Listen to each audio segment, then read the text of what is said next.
नमस्कार। उत्तर प्रदेश विधानसभा चुनाव को लेकर महत्वपूर्ण आंकड़े सामने आ चुके हैं और 2027 विधानसभा चुनाव का जो गणित है वो किसके पक्ष में जाता नजर आ रहा है, क्योंकि उत्तर प्रदेश की 403 सीटों को लेकर जो नया सर्वे सामने आ रहा है और इस हिसाब से उत्तर प्रदेश में इस समय किसका पलड़ा भारी नजर आ रहा है, जिस कार के आंकड़े सामने आ रहे हैं और 2027 की लड़ाई अभी से शुरू हो चुकी है, क्योंकि जिस कार की राजनीति और जिस कार की हवा उत्तर प्रदेश में देखने को मिल रही है उस आधार पर किसका पलड़ा उत्तर प्रदेश में भारी होगा, क्योंकि जिस कार से चुनावी प्रचार देखने को मिल रहा है और चुनावी अब जनसभाएं भी देखने को मिलेंगी और जिस कार से बड़ी बड़ी योजनाएं भी सामने आ रही हैं। लेकिन इस बार उत्तर प्रदेश में माना जा रहा है कि समाजवादी पार्टी और भारतीय जनता पार्टी के बीच ही मुख्य टक्कर देखने को मिलेगी, लेकिन मायावती जी की पार्टी कितना कुछ असर डालेगी, क्योंकि कांग्रेस है और यहाँ पर अखिलेश यादव गठबंधन में ही चुनाव लड़ेंगे। इसके अलावा अगर बात की जाए तो कुछ और पार्टी जिसमें आजाद समाज पार्टी और अजहरुद्दीन ओवैसी की पार्टी भी महत्वपूर्ण जाती है, क्योंकि जिस कार से यहाँ पर बात की जाए 2017 विधानसभा चुनाव में भारतीय जनता पार्टी ने यहाँ पर 312 सीटों पर जीत हासिल की थी। समाजवादी पार्टी मात्र 49 सीटों पर सिमट गई थी और बहुजन समाजवादी पार्टी को 18 सीट मिली थी। लेकिन यहाँ पर बात की जाए तो 2022 विधानसभा चुनाव में भारतीय जनता पार्टी को यहाँ पर 255 सीटें यानी 57 सीटों का नुकसान देखने को मिला और समाजवादी पार्टी ने 111 सीटों पर जीत हासिल की यानी 64 सीटें प्लस की। इसके अलावा बात की जाए तो यहाँ पर अपना दल ने 12 सीटें, यहाँ पर बात की जाए तो मायावती जी की पार्टी और कांग्रेस पार्टी यहाँ पर काफी पीछे नजर आई। लेकिन इस बार माना जा रहा है कि भारतीय जनता पार्टी और समाजवादी पार्टी के बीच ही कड़ी टक्कर होगी, क्योंकि लोकसभा चुनाव में जो नतीजे रहे हैं 80 लोकसभा सीटों में से समाजवादी पार्टी इस बार सबसे बड़ी पार्टी बनकर आई और यहाँ पर 37 सीटें हासिल की। कांग्रेस ने 6 सीटें, कुल मिलाकर इंडिया गठबंधन ने 43 सीटें हासिल की, जबकि भारतीय जनता पार्टी ने 33 सीटें, आरएलडी ने 2 सीटें, अपना दल को 1, कुल 36 सीटें ही एनडीए को यहाँ पर मिली। 1 सीट है यहाँ पर चंद्रशेखर आजाद की पार्टी को मिली है। तो इसके बाद विधानसभा चुनाव की तैयारी है, लेकिन विधानसभा चुनाव से पहले यहाँ पर उत्तर प्रदेश में उपचुनाव के नतीजे रहे हैं वो भारतीय जनता पार्टी के पक्ष में रहे। समाजवादी पार्टी को 2 सीटें, भारतीय जनता पार्टी को यहाँ पर 5 सीटें और 2 सीटें उनके सहयोगी गठबंधन को मिली है। तो ऐसे में बात की जा रही है कि इस बार समाजवादी पार्टी को 2 सीटों का नुकसान देखने को मिला है, लेकिन माना जाता है कि उपचुनाव का फायदा हमेशा सत्ता पक्ष को मिलता है। ऐसे में विधानसभा चुनाव को लेकर अब अपने अपने आंकड़े और अपने अपने जीत का अनुमान सामने आ रहा है। जो ओपिनियन पोल के आंकड़े सामने आ रहे हैं उस हिसाब से अगर बात किया तो प्रयागराज की 12 विधानसभा सीटों में से भारतीय जनता पार्टी को 10 सीटें, समाजवादी पार्टी को 2 सीटों पर जीत का अनुमान हो सकता है। जो ओपिनियन पोल उत्तर प्रदेश की 403 विधानसभा सीटों को लेकर ताजा और महत्वपूर्ण आंकड़े सामने आ रहे हैं। भाई अयोध्या की 5 सीटों की बात की जाए, भारतीय जनता पार्टी को यहाँ पर 3 सीटें और समाजवादी पार्टी को यहाँ पर 2 सीटों पर जीत का अनुमान हो सकता है। कानपुर देहात की अगर बात किया 4 सीटें में से 4 सीटों पर भारतीय जनता पार्टी का पलड़ा भारी है, लेकिन समाजवादी पार्टी यहाँ पर 1 से 2 सीटों पर कड़ी टक्कर यहाँ पर दे सकती है। जबकि बात कर लेते हैं लखीमपुर खीरी की 8 विधानसभा सीटों को लेकर, तो यहाँ पर बात किया भारतीय जनता पार्टी को 8 सीटों पर जीत का अनुमान है। समाजवादी पार्टी और अन्य के पक्ष में 0 सीट की संभावना दिखाई दे रही है। मिर्जापुर की 5 विधानसभा सीटों का जो ओपिनियन पोल इसमें भारतीय जनता पार्टी को 5 सीटों पर जीत का अनुमान है, लेकिन समाजवादी पार्टी 102 सीटों पर कड़ी टक्कर यहाँ पर दे सकती है। मथुरा की 5 सीटों में 5 सीटों पर भारतीय जनता पार्टी का फिलहाल इस समय पलड़ा भारी है, लेकिन यहाँ पर भी माना जा रहा है कि 102 सीटों पर समाजवादी पार्टी कड़ी टक्कर यहाँ पर दे सकती है। जबकि बिजनौर की 8 विधानसभा सीटों में से भारतीय जनता पार्टी को 5 सीटों पर जीत का अनुमान है, 2 सीटों पर समाजवादी पार्टी और 1 सीट पर कांग्रेस का पलड़ा यहाँ पर भारी हो सकता है। वाराणसी की 8 सीटों पर भारतीय जनता पार्टी यहाँ पर जीत का यहाँ पर माना जा रहा है कि पलड़ा भारी है, लेकिन समाजवादी पार्टी 2 से 3 सीटों पर कड़ी टक्कर दे सकती है। जालौन की 3 में से 2 पर भारतीय जनता पार्टी और 1 सीट पर समाजवादी पार्टी कड़ी टक्कर यहाँ पर दे सकती है।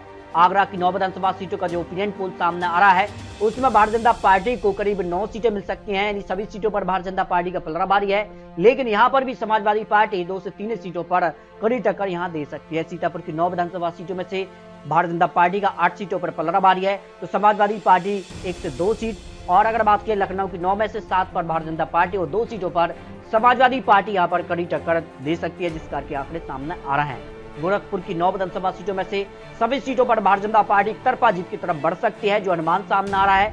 झांसी की 4 सीटों में से 4 सीटों पर भारतीय जनता पार्टी यहाँ पर जीत की तरफ बढ़ सकती है, जो अनुमान है। और यहाँ पर बात कर लेते हैं कानपुर नगर की 10 में से 8 पर भारतीय जनता पार्टी और समाजवादी पार्टी का 2 विधानसभा सीटों पर पलड़ा यहाँ पर भारी नजर आ रहा है। बरेली की 9 विधानसभा सीटों की बात की जाए तो यहाँ पर बात कर लेते हैं भारतीय जनता पार्टी को 7 सीटें, समाजवादी पार्टी को यहाँ पर 2 सीटें, कांग्रेस अन्य के पक्ष में 0 सीट की संभावना यहाँ पर दिखाई दे रही है। संभल की 6 विधानसभा सीटों में भारतीय जनता पार्टी को 1 सीट, जबकि समाजवादी पार्टी को 3 सीटें, 2 सीटों पर कड़ी टक्कर यहाँ पर देखने को मिल सकती है, जो अनुमान यहाँ पर दिखाई दे रहे हैं। बात करते हैं अमरोहा की 4 सीटों में से 2 पर भारतीय जनता पार्टी और 2 सीटों पर समाजवादी पार्टी को जीत की संभावना यहाँ पर दिखाई दे रही है। इसके अलावा बात की जाए तो फिरोजाबाद की 5 में से 2 पर भारतीय जनता पार्टी और 3 पर समाजवादी पार्टी को जीत की संभावना यहाँ पर दिखाई दे रही है।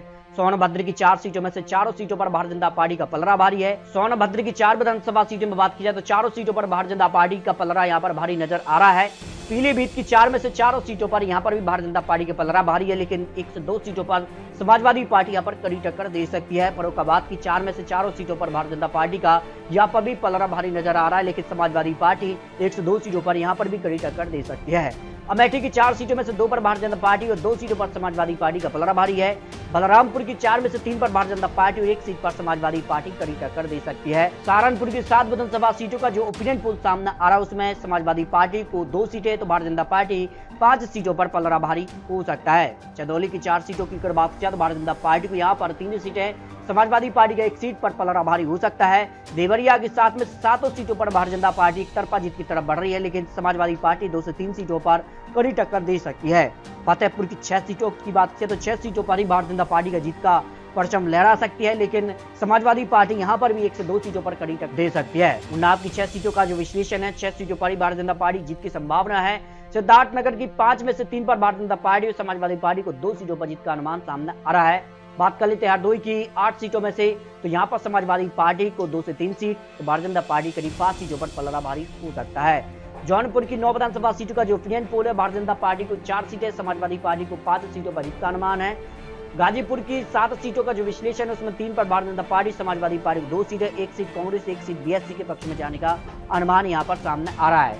मुरादाबाद की 6 विधानसभा सीटों का जो विश्लेषण है, उसमें भारतीय जनता पार्टी को 1 सीट, जबकि समाजवादी पार्टी का 5 विधानसभा सीटों पर यहाँ पर पलड़ा भारी नजर आ रहा है। इसके अलावा महोबा की 2 विधानसभा सीटों में से दोनों सीटों पर भारतीय जनता पार्टी एक तरफा जीत की तरफ बढ़ रही है। हमीरपुर की 2 विधानसभा सीटों का जो ओपिनियन पोल, उसमें भारतीय जनता पार्टी को 2 सीटें, समाजवादी पार्टी को 0 सीट की संभावना दिखाई दे रही है। श्रावस्ती की 2 सीटों में से 1 सीट पर भारतीय जनता पार्टी और 1 सीट समाजवादी पार्टी के पक्ष में जाने की संभावना दिखाई दे रही है। रामपुर को लेकर जो ओपिनियन पोल के आंकड़े उत्तर प्रदेश को लेकर सामने आ रहा है, उसमें भारतीय जनता पार्टी को 2 सीटें, तो समाजवादी पार्टी का 3 सीटों पर पलड़ा भारी है। भदोही की 3 में से 2 पर Bharatiya Janata party, 1 seat Samajwadi party के पक्ष में जा सकती है। ललितपुर की 2 विधानसभा सीटों की बात की जाए तो भारतीय जनता पार्टी को दोनों सीटों पर जीत की संभावना यहां पर दिखाई दे रही है। हाथरस की 3 विधानसभा सीटों की बात की जाए तो भारतीय जनता पार्टी को 2 सीट है, समाजवादी पार्टी को 1 सीट और कांग्रेस को यहां पर 0 सीट की संभावना दिखाई दे रही है। हापुड़ की 3 सीटों की बात की जाए तो तीनों सीटों पर भारतीय जनता पार्टी एक तरफा जीत की तरफ बढ़ सकती है। मुजफ्फरनगर की 6 में से 2 पर भारतीय जनता पार्टी और समाजवादी पार्टी का 4 विधानसभा सीटों पर पलड़ा यहाँ पर भारी नजर आ रहा है। औरैया की 3 विधानसभा सीटों की बात की जाए तो भारतीय जनता पार्टी को 1 सीट और समाजवादी पार्टी को यहाँ पर 2 विधानसभा सीटों पर जीत का अनुमान सामने आ रहा है, तो कांग्रेस पार्टी को यहाँ पर 0 सीट की संभावना दिखाई दे रही है। बात कर लेते हैं संत कबीरनगर की 3 में से 3 सीटों पर भारतीय जनता पार्टी की जीत की संभावना हो सकती है। कौशाम्बी की 3 में से 3 पर भारतीय जनता पार्टी को 0 सीट, जबकि समाजवादी पार्टी का 3 सीटों पर पलड़ा यहाँ पर भारी नजर आ रहा है, जो आंकलन सामने आ रहा है। बात कर लेते हैं बागपत की 3 में से 3 सीटों पर भारतीय जनता पार्टी जीत की तरफ बढ़ सकती है। कन्नौज की 3 सीटों का जो ओपिनियन पोल सामने आ रहा है, उसमें भारतीय जनता पार्टी को 3 सीटों पर जीत की संभावना है, जबकि आजमगढ़ की 10 में से 10 सीटों पर समाजवादी पार्टी का यहाँ पर पलड़ा भारी नजर आ रहा है। बात करते हैं गौतम बुद्ध नगर की 3 में से 3 सीटों पर भारतीय जनता पार्टी जीत की तरफ बढ़ सकती है।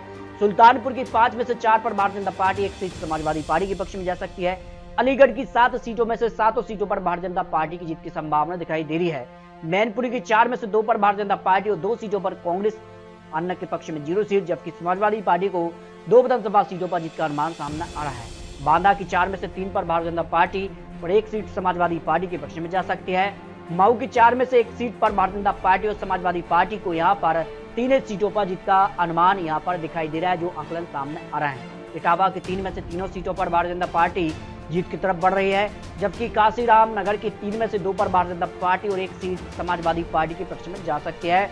महाराजगंज की 5 विधानसभा सीटों का जो ओपिनियन पोल, उसमें 4 सीटों पर भारतीय जनता पार्टी और 1 सीट समाजवादी पार्टी के पक्ष में जाने का अनुमान ओपिनियन पोल के हिसाब से उत्तर प्रदेश में दिखाई दे रहा है। यानी उत्तर प्रदेश में भारतीय जनता पार्टी और समाजवादी पार्टी के बीच मुख्य टक्कर दिखाई दे रही है। अम्बेडकर नगर की 5 विधानसभा सीटों में से 5 सीटों पर भारतीय जनता पार्टी को 0 सीट, जबकि समाजवादी पार्टी का 5 सीटों पर पलड़ा भारी है।